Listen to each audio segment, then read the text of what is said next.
Late Atlantic storm possible on tonight's Tropical Weather Bulletin.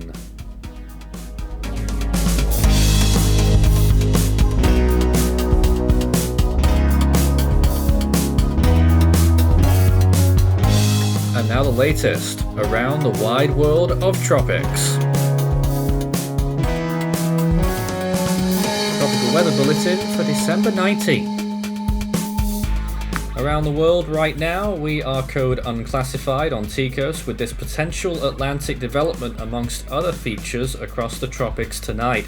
80 storms so far around the world this December 19th, and it's good to be back with the Tropical Weather Bulletins, and hopefully for a good time period now that we're getting going again.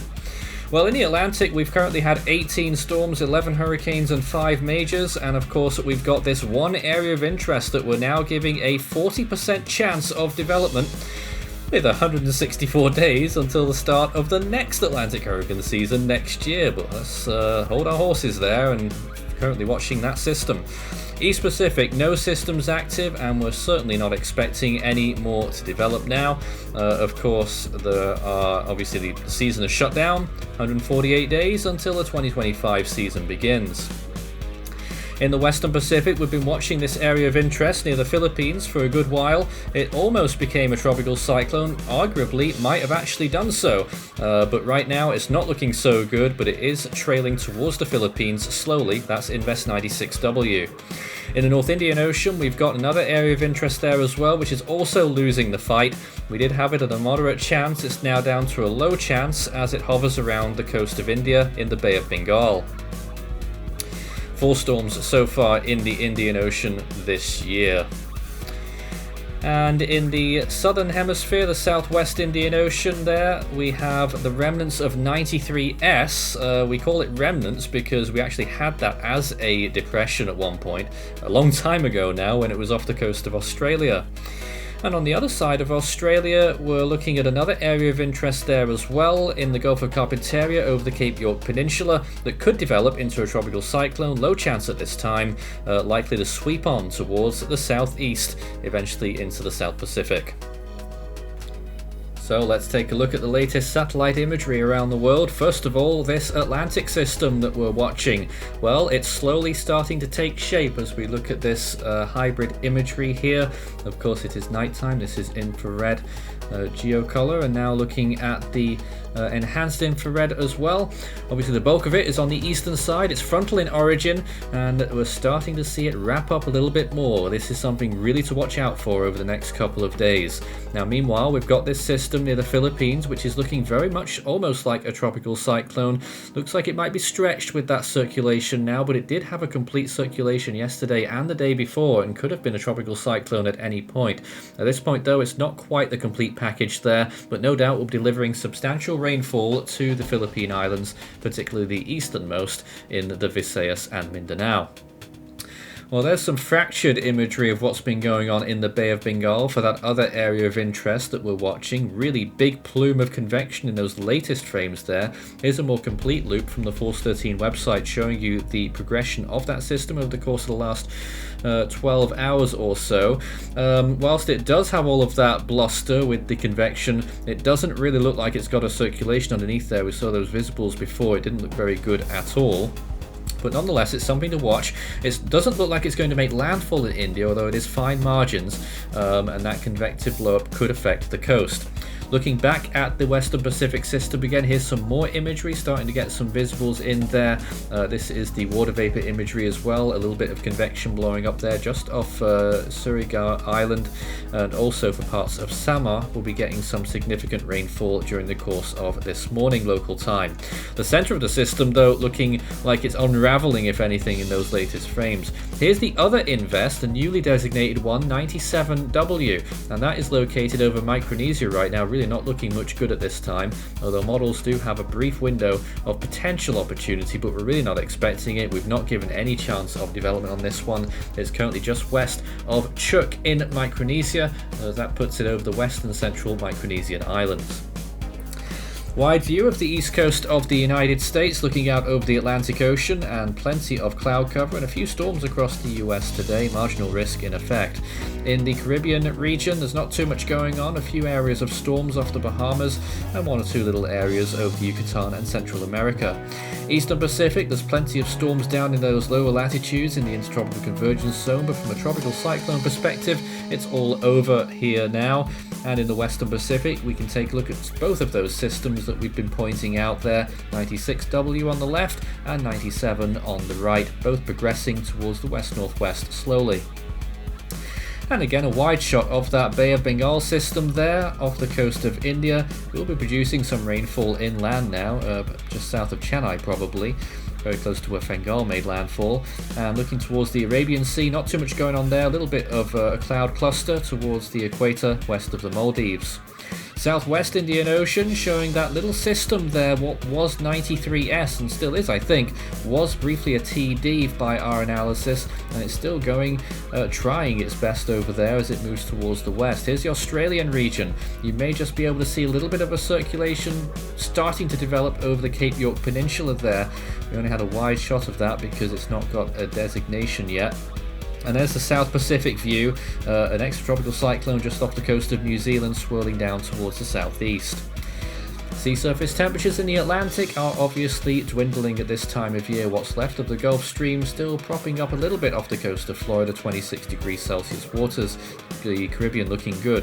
Western Pacific still looking decent for those lower latitudes through the Philippines into the South China Sea for this potential system. 28, maybe even pushing 30 degrees Celsius for a large area there. Southwest Indian Ocean obviously building, Mauritius and Reunion getting up to 26 degrees now, and in the area where Cheeto was recently, cooling down slightly but still very warm in that area, west coast of Madagascar, 30 degrees plus. Really boiling off the coast of Western Australia and the Northern Territory, Gulf of Carpentaria, 32 degrees Celsius in a few spots there, obviously looking good and it could build up even further. Looking at the sea surface temperature anomalies, actually, the La Nina effect is building by the looks of things. The central part of the Pacific there at the equator really getting some decent anomalies below average. The Atlantic is generally above average still, apart from a few spots. Western Pacific also above for the most part. North Indian Ocean and the equatorial Indian Ocean there, a little bit of a cool spot. North Indian Ocean a little bit above. Southwest Indian Ocean much above average in the lower latitudes. Higher latitudes, I should say, towards the subtropics. Oceanic heat content, still a few little areas there in the Western Pacific of energy for potential systems to tap into, but not too much left now at this time of year as you would expect. And looking down into the South Pacific, we can have a look at this area too, near Vanuatu and the Solomon Islands. Very high oceanic heat content, also extending out towards Samoa, and it will continue to build towards Fiji and New Caledonia throughout the course of this summer, as it is down there now. Coral Sea also getting up there too.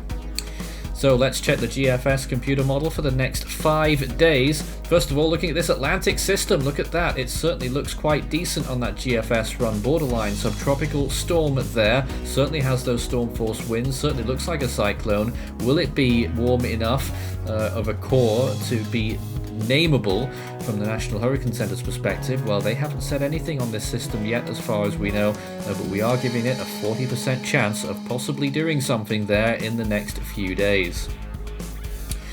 In the same period, we're looking at the Westpac and the North Indian Ocean there. That North Indian Ocean system tries to become a cyclone, ultimately fails. The Western Pacific system, it's hard to tell whether the energy is from 96W or a new system, but it tries to become a brief tropical cyclone off the coast of Vietnam there, really enhancing the monsoon and the winds there too, all along that east coast of Vietnam, and possibly even knocking on to the Philippines too.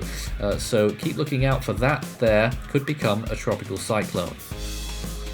And looking at this region again at the rainfall expectations now for the next 7 days, we are expecting pretty substantial rainfall amounts for a few areas there, mainly at sea, which is good news, but a few land areas as well getting substantial amounts of rainfall, possibly up to 10 inches, 250 millimeters for parts of the coast of Vietnam, and also for a few little areas of the Philippines as well, mainly eastern facing coasts. Out to sea, a few areas there getting up towards 40 to 45 inches out there, but hopefully not affecting any land. That would be well in excess of 1,000 millimeters. Longer range, day 5 through 10, we're looking towards the South Pacific for a potential system that may end up developing there in that longer range. There it is, trying to develop, and it's not the best looking system, but I think it just about gets a tropical cyclone status towards the end. In fact, it tries to become a hurricane equivalent storm towards the later part of that 10-day period. Just to the southeast of New Caledonia, also might harass Vanuatu, of course, which was significantly impacted by this earthquake yesterday, so keep watching that area. That's all the serious stuff done. Here's our familiar segment here. Scan the barcode for the Force 13 merch store. All of our stuff still available as well.